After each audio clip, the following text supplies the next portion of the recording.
नाही का, संताची पायी आणि हा माझा विश्वास. मग आता संत कुणाला म्हणावं? आजकाल संताची व्याख्या पालटली. जादू टोणा करणारा संत, गंडा दोरा देणारा संत. क्षमा करा, पण ही संताची व्याख्या झाली बरं का. कोण म्हणतो मुलीचं लग्न ठरत नाही, कोण म्हणतो धंदा नीट चालत नाही, कोण म्हणतो बायको माहेरी निघून गेली 4 महिने पुन्हा परतच आली नाही, केव्हा परत येईल. आणि अशा प्रश्नांची उत्तर देणारे संत, कळलं का? काय आमचा धंदा चांगला चालत नाही, महागंडा बांधा, ही लिंब नेऊन बांधा. आमच्यावर अमक्याने मूठ मारली, मग हे म्हणतात मी तुझ्या करता मारतो. आता दुसऱ्याचं वाईट करणारे कुठे संत असतात का? नाही का. एका माणसाकडे गेला, त्यांनी सांगितलं हा आमचा भाऊ आहे, त्याच्यावर मूठ मारा, आणि ह्यानी मारली. अरे त्याने तुझं काही वाईट केलं का? तू का त्याचं वाईट करतोस? भावाचं त्याचं वाईट आहे, तुझा काय संबंध आहे? पण नीट लक्षात घ्या, हे जारण मारण उच्चाटन करणारे पण अलीकडच्या काळामध्ये हे सुद्धा संत झाले. निरोपाराय म्हणाले, अहो कुणाला संत म्हणावं? तेची संत ज्यांचा हेत विठ्ठली, ज्यांचा हेत विठ्ठली, ज्यांचा हेत विठ्ठली. तेची संत ज्यांचा हेत विठ्ठली, ज्यांचा हेत विठ्ठली, ज्यांचा हेत विठ्ठली. नेणती काही टाणा टोणा, नेणती काही टाणा टोणा, नेणती काही टाणा टोणा, नेणती काही टाणा टोणा. नामस्मरणा वाचोनी, नामस्मरणा वाचोनी, नामस्मरणा वाचोनी, नामस्मरणा वाचोनी, नामस्मरणा वाचोनी, नामस्मरणा वाचोनी, नामस्मरणा वाचोनी, नामस्मरणा वाचोनी.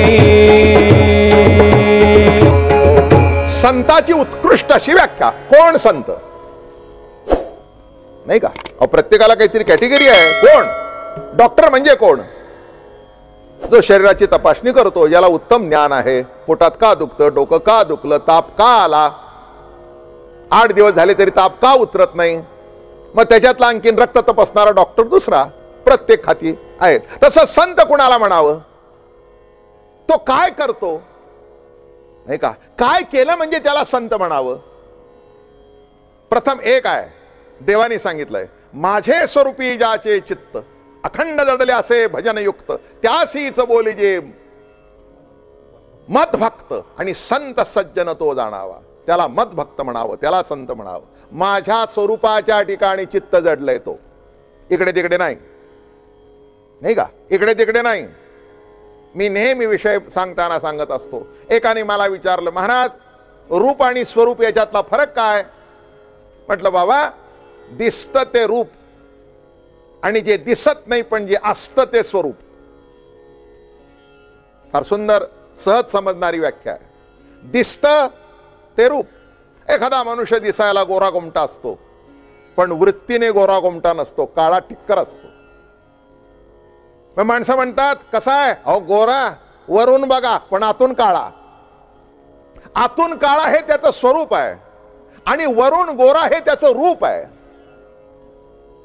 बरं का. माणसं रूपाला भाळतात, त्यांना असं वाटतं रूप चांगलं आहे, पण तसं नाही आहे. काही काळ रूप टिकतं, तिथपर्यंत बरं दिसतं, पण कालांतराने जेव्हा स्वरूप कळतं, माणसं म्हणतात नको रे बाबा, त्या माणसापासून 5 हात लांब गेलेलं बरं. म्हणून लक्षात घ्या, महाराज मोठ्या कौतुकाने सांगतायत, माझ्या रूपावर नाही, माझ्या स्वरूपावर ज्याचं चित्त आहे, माझ्या स्वरूपावर ज्याचं चित्त आहे त्याला मी संत म्हणतो. मग आता स्वरूपाच्या ठिकाणी रममान होणारा संत हे असले जादू टोणे करेल का? बरं का. महाराज म्हणतात, आणि कनका पडू गबाळांचे भरी, कनका पडू आणि कनका पडू गबाळांचे भरी, आणि कनका पडू गबाळांचे घरी, आहे तेथे थोरी नागवण, आहे तेथे थोरी नागवण, आहे तेथे थोरी नागवण, आणि कनका पडू गबाळांचे भरी, आणि कनका पडू गबाळांचे भरी, आणि कनका पडू गबाळांचे भरी, आणि कनका पडू गबाळांचे भरी, आहे तेथे थोरी नागवण, आहे थोरी नागवण आहे तेथे थोरी नागवण काय सांगतायत बघा. आणि कनका पडू गबाळांचे भरी. गबाळ शब्दाचा अर्थ व्याप्ती पुष्कळ करता येईल, शब्दाचा किस काढता येईल. गबाळ म्हणजे निरार्थक, एका शब्दात व्याख्या झाली. गबाळ म्हणजे काय थोडक्यात सांगू का, आणखीन कळेल. निरुपयोगी वस्तू, तुटलेली फुटलेली, जे आपण माळ्यावर टाकतो किंवा खेड्यापाड्यामध्ये मागच्या अंगणामध्ये टाकतात, तुटलेली शेगडी, घासलेटचा पंप, बाटल्या, फाटके तुटके कपडे, बरं का, गळका पिंप, बरं का, सगळं गबाळ. म्हणजे सर्व एवढं जरी विकलं 2 गाड्या तरी जेमतेम 100-200 रुपये यायचे. गबाळ. तसं कळलं का, स्वरूपाच्या ठिकाणी रममाण असणारे संत यांच्यातच काही अर्थ आहे, बाकीचे सगळे गबाळ आहेत. अरे का, अहो विषयाची पूर्तता काही काही माणसे इतकी भाग्यवान आहेत की कुणाकडे न जाता त्यांना मिळतं. ते संताचे संत म्हणावे. एक मनुष्य श्रीमंत आहे, बायको चांगली आहे, घरदार प्रपंच चांगला आहे. त्याला विचारलं कोणत्या संताचा आशीर्वाद मिळाला, म्हणला तसं काही नाही, माझं आपलं पहिल्यापासून बरं आहे. आता याला संताचा संत म्हणावा. मी काय सांगतो, जी गोष्ट ज्याच्याकरता वापरायची त्याच्याकरताच वापरावी. संसाराच्या परिपूर्ततेकरता संत नाही आहेत, निजज्ञानाची प्रतीती करून देण्याकरता संत आहेत. म्हणून देवाने अगदी स्पेसिफिक व्याख्या सांगितली. माझे स्वरूपी ज्याचे चित्त अखंड जडले असे भजन युक्त, आणि त्यासीच बोलीजे मत भक्त संत सज्जन तो जाणावा. म्हणून तुकाराम महाराज म्हणतात, माझा कुणावर विश्वास नाही, बरं का. हो, अजून एक संताची व्याख्या केली. ते म्हणाले, संत आणि देव निराळे नाहीत. देवते संत, देवते संत आणि निमित्त त्या प्रतिमा. देवते संत, देवते संत, देवते संत, देवते संत, देवते संत, देवते संत, देवते संत, देवते संत. निमित्त त्या प्रतिमा, निमित्त त्या प्रतिमा, निमित्त त्या प्रतिमा, निमित्त त्या प्रतिमा, निमित्त त्या प्रतिमा, निमित्त त्या प्रतिमा. मी तो सांग तसे भावे, मी तो सांग तसे भावे, तो सांग तसे भावे, मी तो सांग तसे भावे. असो ठावे सकळा, असो ठावे सकळा, असो ठावे सकळा, असो ठावे सकळा, असो ठावे सकळा, असो ठावे सकळा. देवते संत, देवते संत निमित्त त्या प्रतिमा, आणि मी तो सांगत से भावे असो ठावे सकळा. अरे देवते संत, संत म्हणजे कोण, देव, आणि देव म्हणजे कोण, संत. किती सुंदर व्याख्या केली. म्हणून तुकाराम महाराज म्हणतात, माझा विश्वास दुसरा कोणावर नाही. बरोबर आहे, बरोबर आहे, अगदी बरोबर आहे. मी मगाशी म्हटलं की देवाकडे सुद्धा इकडे तिकडे भानगड होते. देवानी सुद्धा नरोवा कुंजरवा केलं नाही असं काही म्हणता येत नाही. देवाच्या बाबतीत सुद्धा इकडचं तिकडचं होतं. पण संतांनी एकदा शब्द दिल्यानंतर इकडचं तिकडचं काही होत नाही. दिला म्हणजे दिला, इकडचंही नाही तिकडचंही नाही. म्हणून महाराज म्हणाले, माझा विश्वास कुणाचा कुणावर आहे, संताची आहे पायी हा माझा विश्वास, संताची आहे पायी हा माझा विश्वास, संताची पायी हा माझा विश्वास, संताची पायी हा माझा विश्वास. सर्व भावे दास झालो त्यांचा, सर्व भावे दास झालो त्यांचा, त्याची माझे हित करीती सकळ, त्याची माझे हित करीती सकळ. सर्व भावे दास झालो त्यांचा, सर्व भावे दास झालो त्यांचा, त्याची माझे हित करीती सकळ, त्याची माझे हित करीती सकळ. म्हणून महाराज अगदी कौतुकाने सांगतात, माझा विश्वास संतावर आहे. आता या विश्वास शब्दाची थोडीशी गंमत आहे. मला असं वाटतं इथे विश्वास शब्द वापरताना जगद्गुरु तुकाराम महाराजांना श्रद्धाचा शब्द आणि अपेक्षित असेल बरं का. हो, काही काही वेळेला विश्वास शब्द इतका घातक आहे. व्यवहारामध्ये माणसे देवते संत निमित्त त्या प्रतिमा आणि मी तो सांगत से भावे असो ठावे सकळा. अरे देवते संत, संत म्हणजे कोण, देव आणि देव म्हणजे कोण संत. किती सुंदर व्याख्या केली. म्हणून तुकाराम महाराज म्हणतात माझा विश्वास दुसरा कोणावर नाही. बरोबर आहे, बरोबर आहे, अगदी बरोबर आहे. मी मगाशी म्हटलं की देवाकडे सुद्धा इकडे तिकडे भानगड होते. देवानी सुद्धा नरोवा कुंजरवा केलं नाही असं काही म्हणता येत नाही. हा, देवाच्या बाबतीत सुद्धा इकडचं तिकडचं होतं. पण संतांनी एकदा शब्द दिल्यानंतर इकडचं तिकडचं काही होत नाही. दिला म्हणजे दिला, इकडचंही नाही तिकडचंही नाही. म्हणून महाराज म्हणाले माझा विश्वास कुणाचा कुणावर आहे, संताची आहे पायी हा माझा विश्वास. संताची आहे पायी हा माझा विश्वास. संतांची पायी हा माझा विश्वास. संतांची पायी हा माझा विश्वास.